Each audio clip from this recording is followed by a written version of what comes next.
Bonjour, bonsoir, chers fidèles de la télévision Renaissance, et bienvenue dans ce journal. Nous sommes lundi 26 octobre 2020 et tout de suite, les principaux titres. Suite au procès des présumés auteurs de l'assassinat du président Melchior Ndadaye, Pierre Buyoya, l'un des prévenus dans ce procès qui a écopé d'une peine à perpétuité, dit que ce procès est politique et viole plusieurs lois du Burundi. Il compte faire appel de sa condamnation. Arsène Nouari, militant du parti UPRONA enlevé par des agents du service de renseignement le 11 novembre 2015, la campagne Ndondeza demande aux autorités burundaises d'apporter la lumière sur ce cas. Week-end culturel décolonial, un espace d'échange créé pour célébrer et identifier le passé colonial dans la culture rwandaise, a été organisé par le centre Iliba à Kigali, la capitale du Rwanda. Tout de suite, le développement de ce journal.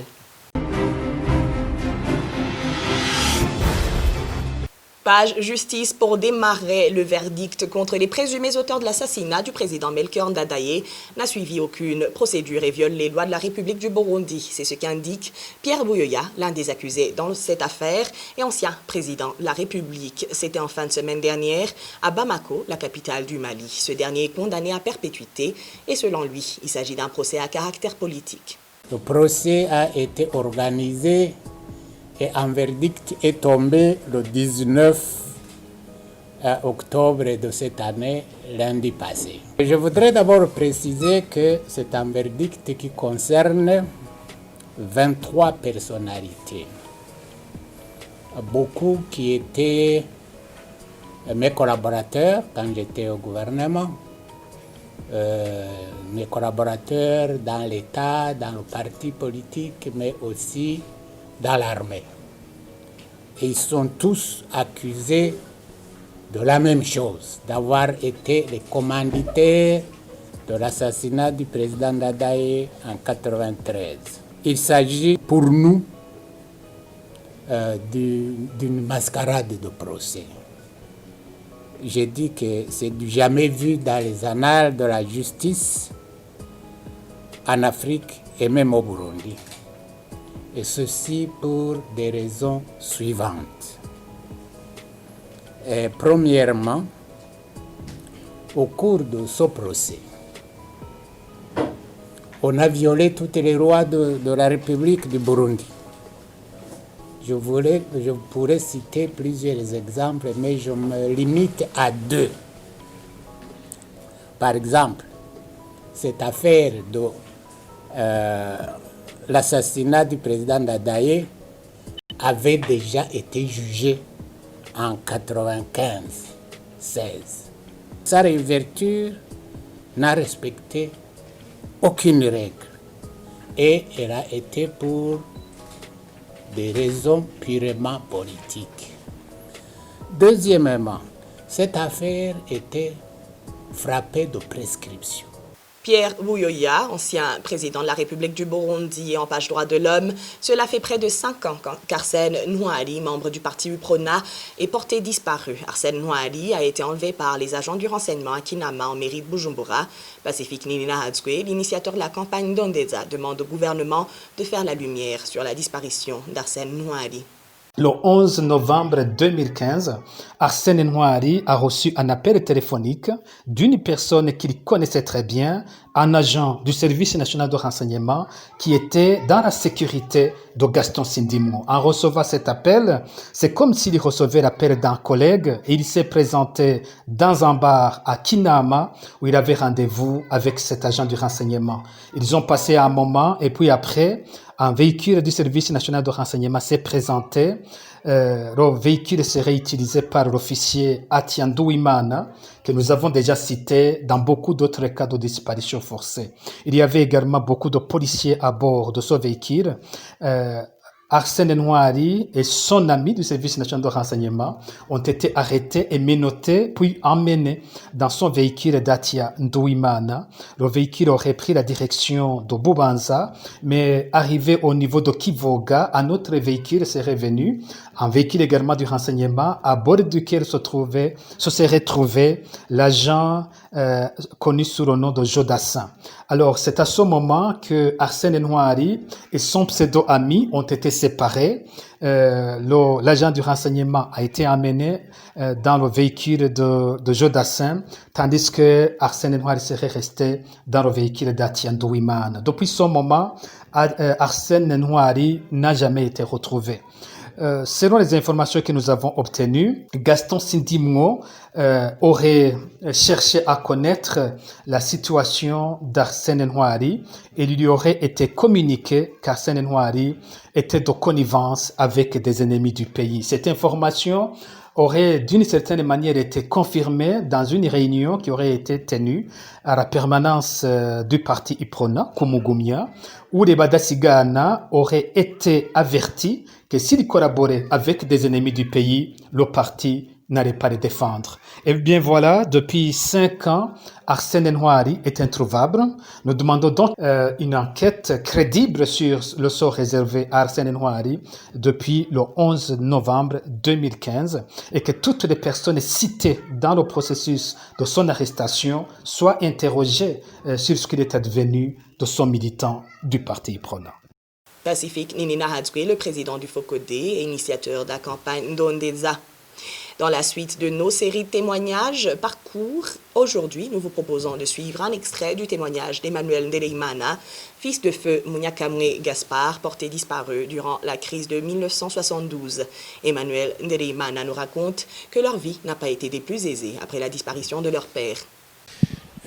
Chambere changoze ko n'ugwimogo mu 72 ugwimogo mu 72 warankoze ko kubera narubuzemo umuvyeyi papa mvyara yakora kuri aho yita muri tepe ponze chaussée je nari umwana muto afise imyaka 4 nta byinshi nibuka ariko ndibuka ko yagiye ku kazi atatashe kugeza none munsi turacarindiriye. Papa wawe yitwa nde? Yitwa Bunyakamwe Gaspard. Bunyakamwe Gaspard niwe izina rya papa. Urumva kuva ico gihe aho dutanguye gukurira duca ubwenge tuja mu ishure dusanga tubana na mama gusa. Mbega none papa wanyu aho umaze gukurira uba waramenye ivyiwe yoba yazize umugambwe yoba yari mu bavuze ko hari igitero cyaje cabaye haco yoba yari muri ivyo bateye canke yoba yazize ubwoko? Papa yakora muri Ponze Chaussée nayo babwiye na kugeza uno munsi abo bakoranye bose tumaze kuvugana bakoranye muri Ponze Chaussée nta politike yarimwo. Gusa mama wanje nakuze nsanga ari umuyifebekazi muri Iprona ariko papa nta by'imigambwe yararimo yahitanywe n'ugwimo kujya nyene mumva bivugwa hirya nino abantu baje ku kazi ntibatahe nivyasigura ko bari muri ibi canke biriya byo babiriko biravugwa muri politike y'igihugu ariko abantu benshi barabizize bazira ubusa bakazira ubwoko bwabo akaba ari famille nahaye mu Cibitoke papa Mando kumutakura abo n'abatama mu nyuma nasanze kenshi baraza kuturamutsa hagera ibihe byo kuja ku ishure ugasangana abantu baje batuzaniye amakaye muhira mbona nyine umuntu turakuze tutagira papa ariko turabona ko papa wacu kameme yarafise abagenzi bashika burya su ari we wese yoca mu rugo kukurabira abawe iyo mutahuza ukiriho. Uya nta buzima bushobora koroha ufise hajya bavuga bati urumva iyo umuvyeyi papa atakirimwe mu muryango ni nk'urugiro ruvuye ku nzu imbeho ikinjira ugaca hasigaye umuvyeyi umwe mama ari mu menagere muhira gukora ibishoboka byose kugira ngo tubeho. Vous pouvez suivre l'intégralité de ce témoignage sur les différentes plateformes de diffusion de la télévision Renaissance. Et page Société, c'est une première au Rwanda. Monseigneur Antoine Kambanda vient d'être élevé au rang de cardinal par le pape François, un choix qui honore le Rwanda selon l'archevêque. Le poste équivaut au conseiller direct du souverain pontife de l'Église catholique et le nombre de ceux qui l'occupent est très réduit, n'est-ce pas, Winnie Nkurunziza? Monsignore Marcello Semeraro, prefetto della Congregazione delle Cause dei Santi, Monsignor Antoine Kambanda, arcivescovo di Kigali, Rwanda. Au total, le pape François a élevé ce dimanche 13 archevêques au rang de cardinal. Tous les continents sont représentés. En Afrique, Monseigneur Antoine Kambanda vient du Rwanda, une première pour ce pays. Une promotion dont l'intéressé se réjouit. Interrogé par nos confrères de la télévision nationale rwandaise, il a expliqué la portée de cette position.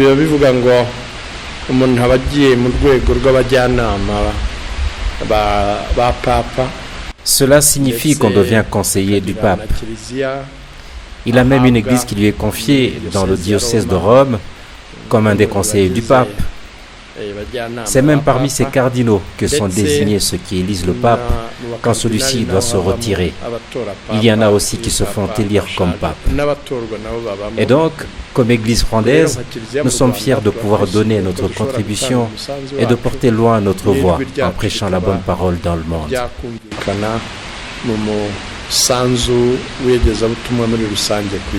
Âgé de 61 ans, Monseigneur Antoine Kambanda était jusque-là archevêque de Kigali. Il avait eu la consécration d'archevêque, toujours par le pape, en 2018, alors qu'il était évêque de Kibungo, à l'est du Rwanda. La cérémonie de nomination officielle est prévue le 28 novembre prochain. Merci Winnie Murunziza. Un week-end culturel décolonial a été organisé au centre-ville de Kigali à la fin de la semaine dernière par le Centre Iliba pour le patrimoine multimédia. Pendant 3 jours, un espace d'échange intergénérationnel a été créé pour célébrer la culture, identifier les traces d'un passé colonial dans la culture traditionnelle rwandaise. Reportage signé Thierry Bigilindavi. Les différents enfermements imposés par la pandémie de la COVID-19 ont fait que la culture soit une urgence absolue. C'est dans ce sens que le Centre Iliba a organisé pendant 3 jours un week-end culturel décolonial. C'est la représentante légale de ce Centre Iliba, Assumpta Mugiraneza, qui l'explique.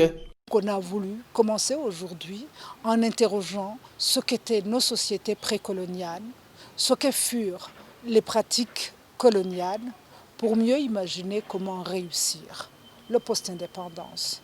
Parce qu'ensemble, encore une fois, nous reconnaissons que même si les indépendances ont été accordées, ce n'est pas une réalité qui a traversé les destins des peuples comme la colonisation avait bouleversé leur destin. Et donc, on va passer 3 jours à conjuguer culture, culture avec un grand C, en parlant d'art, mais en parlant aussi de savoir, en mettant en place des problématiques qui nous concernent. Parce que ce programme a été conçu au sein d'un autre qui s'appelle Jeunes artistes dans la cité Rwanda. Jeune parce qu'être jeune, parfois on en parle comme si cela allait de soi. Artiste, c'est d'une grande complexité, mais surtout la cité. Dans le sens grec du terme, la cité, c'est là où je suis, c'est là où je suis né. Et c'est là où je suis citoyen, contrairement à celui qui serait extérieur, et dans ce cas qu'on nommait barbare. Nous ne voulons pas vivre comme des barbares dans notre cité. Notre cité, c'est Rwanda, et les jeunes avec qui je travaille veulent être des citoyens pleinement et entièrement. La jeunesse rwandaise conviée à cet atelier était contente d'avoir l'occasion d'apprendre à distinguer la culture rwandaise aux autres pratiques qui ont été introduites dans la culture rwandaise par la colonisation.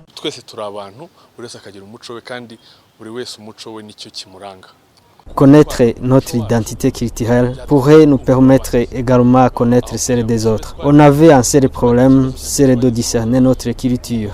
Il y avait certaines cultures qu'on croyait les nôtres, alors que c'est une culture occidentale. Mais par le soutien de nos ancêtres, il nous est facile pour le moment de faire une comparaison avec les autres cultures. Chaque personne a son identité culturelle et c'est elle qui le caractérise.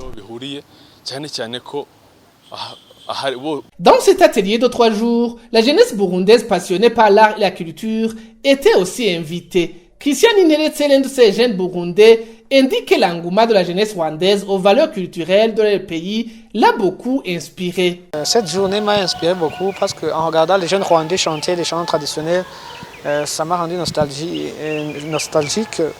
Enfin, voir s'il y avait aussi nos chants à nous, burundais traditionnels, qu'on pourrait interpréter parce qu'il faut suivre les racines de notre culture burundaise. En tout cas, je vois que ici, les jeunes d'ici, vraiment, ils sont très avancés dans la culture rwandaise. Et c'est pour cela que nous aussi, Burundais, il faut vraiment qu'on nous enseigne cette culture-là dans les chants, à travers les peintures, à travers je sais pas, tout ce que se faisait à cette époque.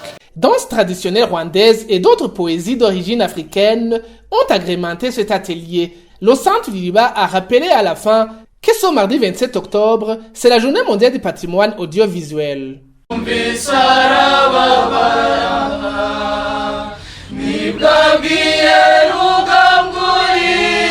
Merci Thierry Bigelinda Avier. C'est le moment réservé au mini-magazine au cœur de la société, produit en synergie par les médias RPA, Nzamba et la télévision Renaissance. Ce mini-magazine sera consacré à l'usage illégal des sachets non biodégradables au Burundi. À la présentation, Bertrand Ngendakuliyo. En août 2018, le Burundi a adopté par décret l'interdiction des sacs plastiques sur l'ensemble de son territoire. L'entrée en vigueur de cette mesure était prévue dans un délai de 18 mois après la signature, soit en février 2020, le temps pour écouler les stocks disponibles. 2 ans après cette mesure, le constat est que ces sachets inondent toujours les marchés et les boutiques. Pourquoi trouve-t-on encore ces sacs chez les commerçants? Qu'est-ce qu'il faut faire pour que la mesure soit effective? Les réponses, c'est dans ce mini-magazine au cœur de la société. À la présentation, Bertrand Ngendakuliyo, bienvenue. Une année après la signature du décret, Deogui Delulema, ministre de l'Environnement, de l'Agriculture et de l'Élevage, a par la suite annoncé que l'importation des sacs et sachets non biodégradables ainsi que de la matière première servant à les fabriquer est interdite au Burundi à partir du 22 août 2019.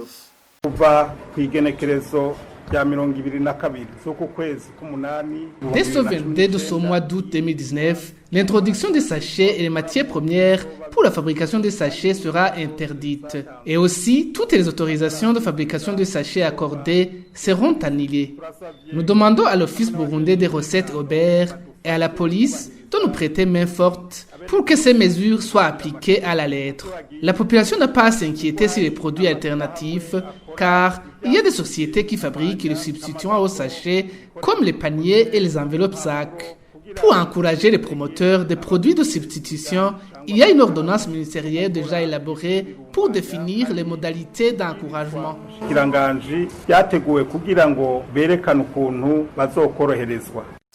Mais le constat est que ces sachets sont toujours utilisés comme avant et sont encore en grand nombre, n'est-ce pas, Innocent Valentin Singirangabo, mon confrère de la RPA. Nous sommes en mairie de Bujumbura, exactement au marché communément appelé Kotebu. À l'intérieur du marché, de jeunes garçons filent de plus près tout acheteur qui entre. Ils vendent des sacs en plastique, des sachets. Sachet. Bien que des sacs biodégradables soient déjà disponibles dans ce marché, ce sont des sachets qui dominent, comme le témoignent ces acheteurs. Nous constatons que ce sont des sachets qui dominent.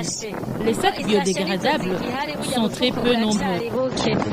Cependant, le prix d'un sachet est passé du simple au double. Aujourd'hui, on a du mal à transporter les denrées que l'on a achetées. Le sachet dont le prix était compris entre 100 et 150 francs s'achète aujourd'hui à 200. Celui de 200 francs s'achète à 400 francs. Dans les différentes boucheries, toujours dans la capitale économique, à leurs clients, les marchands donnent comme emballage des sachets. À l'intérieur du pays, comme dans la ville de Gitega et au sud du pays, à Rumonge, les emballages en plastique sont encore disponibles. Pour rappel, ces derniers jours, la police a saisi des milliers de sachets dans la province de Cibitoke, à Kanyosha et à Kajaga. Ces emballages en plastique entrent frauduleusement au pays en provenance de la République démocratique du Congo. Dans un entretien accordé au journal Burundi Echo, l'entreprise Pakobu et Elicom, qui sont pionnières dans la fabrication des sacs biodégradables, affirme que le défi majeur reste l'importation des matières premières et des équipements qui sont très chers pour qu'elles soient capables de produire une quantité importante d'emballages biodégradables qui peut satisfaire la demande. Que faut-il faire donc? Gabriel Fili, président de l'Observatoire de lutte contre la corruption et les malversations économiques, propose 3 solutions.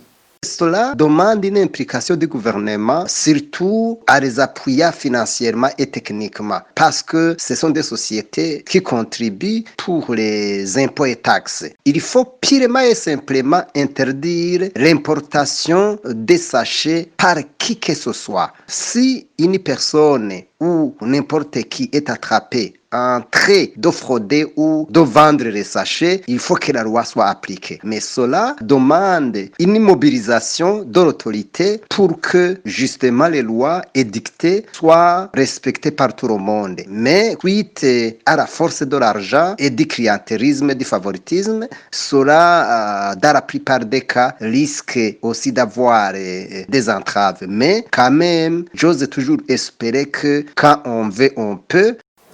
Gabriel Fili s'est entretenu avec Thierry Grindavi de la télévision Renaissance. Ce sont ces propos du président de l'OLICOM qui mettent un point final à notre mini-magazine. Et voilà, fin de ce journal. Merci à toute l'équipe de production et à vous tous qui l'avez suivi. Au revoir.